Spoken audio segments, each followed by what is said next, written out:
नमस्कार आदाब, आप देख रहे हैं ऑन रिकॉर्ड मेरा भाईंदर। 16 अप्रैल को नौगढ़ पुलिस थाने में एक एफआईआर दर्ज हुआ है और उस एफआईआर को दबाने का पूरा प्रयास किया गया है। पुलिस भी उस एफआईआर के चलते कहीं ना कहीं अपने बगले झांकते हुए दिखाई दे रही है। पुलिस पर भी राजनीतिक दबाव है, इसलिए पुलिस इस एफआईआर की कोई जानकारी नहीं दे रही है और न ही इस एफआईआर के संदर्भ में खुलासा कर रही है। एमएलए गीता जैन का इस एफआईआर को लेकर काफी दबाव है। पुलिस थाने पे ऐसे आरोप लग रहे हैं, लोगों में ऐसे चर्चा का विषय बना है। इस एफआईआर में क्या खास बात है जिसकी परत दर परत मैं आप सबको बताऊंगा। एफआईआर की कॉपी ऑन रिकॉर्ड मेरा भाईंदर हमारे चैनल के पास में मौजूद है और इसके जो मुख्य अंश है वो मैं आपको एक मर्तबा पढ़कर सुनाना चाहूंगा कि जो एफआईआर है उसमें शिकायतकर्ता ने क्या आरोप लगाया है। ये एक मर्तबा सुनेंगे आप तो सुनकर जरूर चौंक जाएंगे कि एमएलए गीता जैन के दफ्तर में नारी सशक्तिकरण के नाम से किस तरह से महिलाओं के साथ में अत्याचार हो रहा है, किस तरह से महिलाओं को सताया जा रहा है, डराया जा रहा है, धमकाया जा रहा है, उनका गलत इस्तेमाल किया जा रहा है। एक महिला जो आज आकर एक शिकायत दर्ज की, न जाने ऐसे वहां पर काम करने वाले कितनी सारी महिलाएं होगी जो किसी डर के मारे सामने नहीं आई होगी और आज भी वहां पर उस दफ्तर में, उस कार्यालय में महिलाओं का शोषण हो रहा होगा। ये जरूर साफ दिखाई देता है इस एफआईआर के चलते। बहरहाल एफआईआर में जो लिखा है उसकी जानकारी मैं आपको देता हूं कि एक सामाजिक संगठन है और उसी संगठन की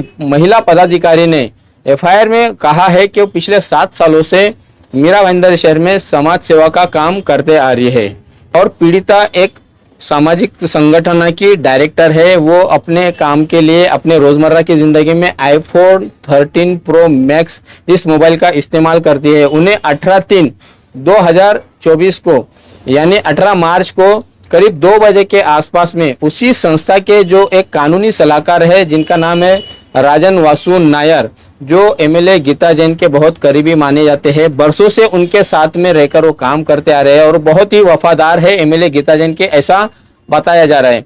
राजन वासु नायर ने उस पीड़ित महिला को बुलाया और उन्हें कहा कि आपके मोबाइल में चुनाव से संबंधित जो लिस्ट होती है वो सॉफ्टवेयर डाउनलोड करना है, इसके लिए आप अपना मोबाइल साथ में लेकर आए।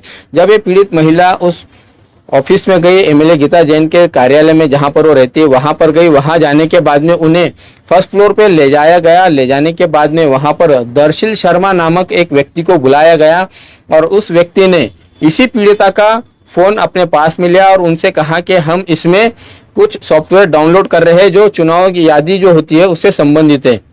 जिस वक्त ये फोन लिया गया था उस वक्त पीड़िता को दूसरे कमरे में बैठाया गया। थोड़ी देर के बाद में करीब आधा पौने घंटे के बाद में मोबाइल लेकर दर्शी शर्मा और वासु नायर, राजन नायर दोनों भी जाते हैं और उस पीड़िता को कहते हैं कि इसमें वो सॉफ्टवेयर इंस्टॉल नहीं हो रहा है तो आप देख लीजिए अभी। थोड़ी देर के बाद में जब महिला को थोड़ा हल्का ऐसा भनक लगती है कि उसके मोबाइल का व्हाट्सएप लॉगिन किया गया था और शायद उसके मोबाइल से कुछ निकाला गया है। वो महिला अब कश्म थी कि कहीं उनके साथ में कुछ गलत तो नहीं हुआ है इस दफ्तर में।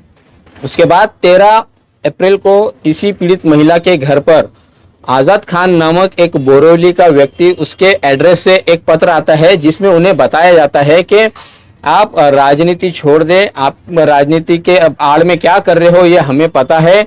बाकायदा उस पीड़िता को धमकाया जाता है, डराया जाता है कि अगर आपने राजनीति नहीं छोड़ी तो हम आपके जो फोटो है उन्हें क्रॉप करके सोशल मीडिया पे वायरल करेंगे और आपको बदनाम करेंगे, आपके रिश्तेदारों के सामने बदनाम करेंगे। अब इतना होने के बाद में यह महिला काफ़ी डरी होती है, काफ़ी घबराई होती है कि वो करे तो क्या करे।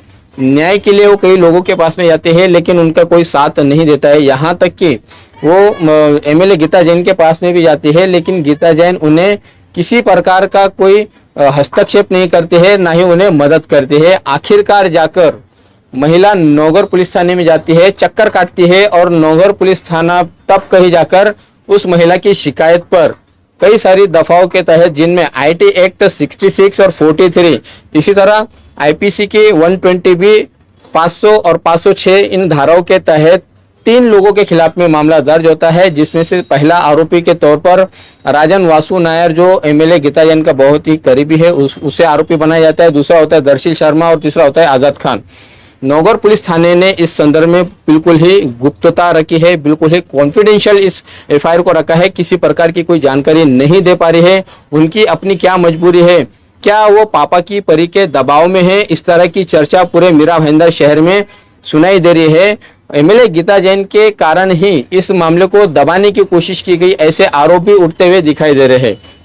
ये एफआईआर होने के बाद में एक आरोपी को गिरफ्तार किया गया है, ऐसा पता चल रहा है। जबकि नौगढ़ पुलिस थाने से हमने इस एफआईआर के संदर्भ में जानकारी हासिल करने की कोशिश की तो नौगढ़ पुलिस ने किसी भी प्रकार की जानकारी देने से साफ इनकार कर दिया।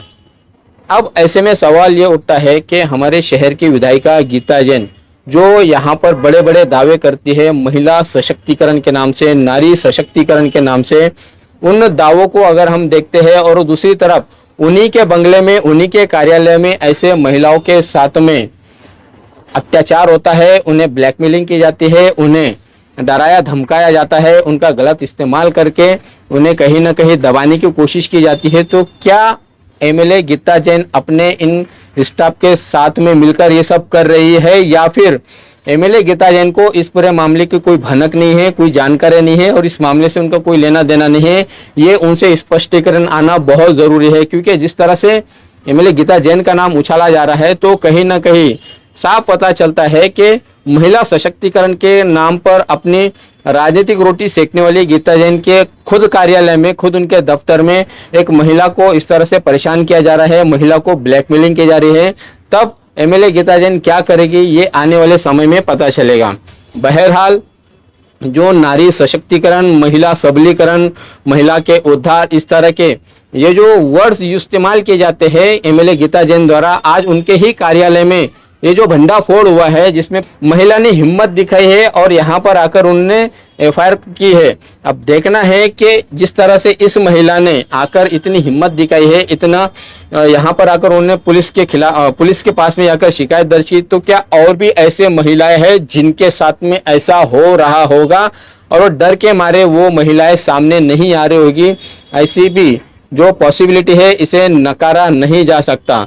ऐसे में एमएलए गीता जैन क्या कदम उठाती है? क्या वो अपने वफादार काम करने वाले अपने मातहत में जो उनके करीबी है राजन वासु नायर, क्या इन्हें बचाने की कोशिश करती है? उनके किसी न किसी बहाने से उनको सपोर्ट करने की कोशिश करती है, या फिर उस महिला को न्याय देती है जिसने इतना बड़ा आरोप लगाया है एमएलए गीता जैन के पास काम करने वाले लोगों पर? एमएलए गीता जैन के कार्यालय में कहीं एक बहुत बड़ा स्कैंडल तो नहीं चल रहा था कि जहां पर महिलाओं का शोषण हो रहा था, महिलाओं को डराया और धमकाया जा रहा था। एक ये पीड़िता महिला ने हिम्मत दिखाकर आगे आकर एफआईआर दर्ज किया है। अब ऐसे में क्या ये कहीं बहुत बड़ा स्कैंडल तो नहीं चल रहा है? इसकी भी जांच होनी जरूरी है।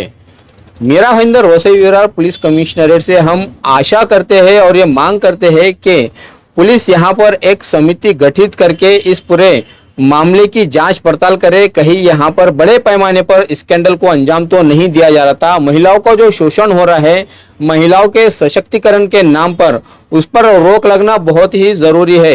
अब ऐसे में देखना होगा कि क्या एमएलए गीता जैन इन आरोपियों के पक्ष में खड़े रहती है या फिर उस महिला पीड़िता के साथ खड़े रहकर उसे इंसाफ देने में आगे आती है।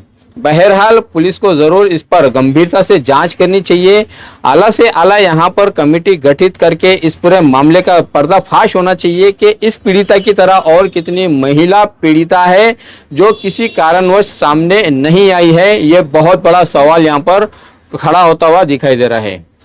आप देख रहे हैं कैमरामैन आरिफ कुरैशी और साबिर शेख के साथ ऑन रिकॉर्ड मीरा भाईंदर। धन्यवाद।